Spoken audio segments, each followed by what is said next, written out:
Hi hello friends, welcome to our channel whip of real estate. అందరికీ నమస్కారం అండి. Today మనం వచ్చేసి కాప్రో లొకేషన్లో ఉన్నాము. అండ్ ఫ్లాట్ వచ్చేసి మనకి ఫుల్లీ గేటెడ్ కమ్యూనిటీలో అవైలబుల్ ఉంది. అండ్ ఇందులో మనకి 2 BHK 3 BHK ఆప్షన్స్ ఉన్నాయి. ఈ ఫ్లాట్ డీటెయిల్స్ అన్ని క్లియర్గా మీకు వీడియోలో ఎక్స్ప్లెయిన్ చేస్తాను. సో వీడియో స్కిప్ చేయకుండా చూడండి అండ్ మా ఛానల్ని సబ్స్క్రైబ్ చేసుకోండి.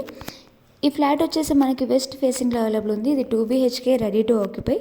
ఇది ఎస్ఎఫ్టీ వచ్చేసి 1178 ఎస్ఎఫ్టీలో ఉంది. అండ్ ప్రైస్ మనకి 60 lakhs ఉందండి. నెగోషియబుల్ ఉంటుంది. దీనికి జిఎస్టీ లేదు. విత్ ఎంటీస్తో మనకి ప్రైస్ ఉంది. అండ్ ఈ అపార్ట్మెంట్లో వచ్చేసి మనకి ఈస్ట్ వెస్ట్ నార్త్ 3 ఫేసింగ్స్లో అవైలబుల్ ఉన్నాయండి. నార్త్ ఫేసింగ్ వచ్చేసి మనకి 1078 ఎస్ఎఫ్టీలో ఉంది. అండ్ ఈస్ట్ అండ్ వెస్ట్ ఫేసింగ్స్లో మనకి 1178 ఎస్ఎఫ్టీలో ఉంది.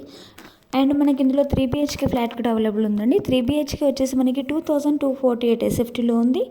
అండ్ దాని లింక్ మీకు డిస్క్రిప్షన్లో ప్రొవైడ్ చేస్తాము. ఎవరికైనా 3 BHK రిక్వైర్మెంట్ ఉంటే ఆ వీడియో లింక్ ఓపెన్ చేస్తే మీకు క్లియర్గా డీటెయిల్స్ తెలుస్తాయి. ఇంకా క్లియర్గా డీటెయిల్స్ తెలియాలంటే మా కాంటాక్ట్ నెంబర్స్ అన్ని డిస్క్రిప్షన్లో మేము మెన్షన్ చేసాము. సో మాకు అప్రోచ్ అవ్వండి. అండ్ ఇది వచ్చేసి మనకి ఫ్లాట్ లోన్ అవైలబుల్ ఉందండి. అండ్ ఇది 100% వాస్తుతో బిల్డ్ చేశారు. అండ్ ఈ ప్రాజెక్ట్ వచ్చేసి మనకి యాప్రాల్ ఈసీఐఎల్ సైనిక్పూరికి నియర్ బై ఉంటున్నాయి. And road extensions already start అయ్యాయండి. ఇంకా 1.5 monthలో మనకి రోడ్ ఎక్స్టెన్షన్స్ క్లియర్ అయిపోతాయి. రోడ్ వచ్చేసి మనకి చెల్లపల్లి రైల్వే స్టేషన్కి కనెక్టివిటీ ఉంటాయి. సో మనకి ఫ్యూచర్లో చాలా డెవలప్మెంట్ ఉంటుంది. అండ్ ఇందులో అమ్యూనిటీస్ వచ్చేసి మనకి club house, central park, children park, swimming pool, community hall, gym, basketball court ఇలా అండ్ అవుట్డోర్ ఇండోర్ గేమ్స్ ఉన్నాయండి. సో ఈ వీడియో నచ్చితే లైక్ చేసి, షేర్ చేసి, కామెంట్ చేయండి. Thanks for watching whip of real estate.